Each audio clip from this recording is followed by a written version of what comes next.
In today's video, I'll show you how to install 100% save file in Call of Duty Modern Warfare 3. Check my video description for the save file download link. Once download done, right click and select WinRAR and select Open with WinRAR. Open this player 2. Right click on the game and select Open File Location. Open the player 2 and this is your game progress. Before dropping this 100% save, back up your game progress. Right click on the blank area and select New and select Folder. Name this folder Backup. Drag and drop these files inside the backup folder.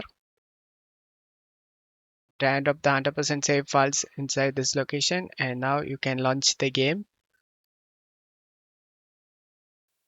Once you are in game, you can able to see special oops 100% and campaign 100% completed.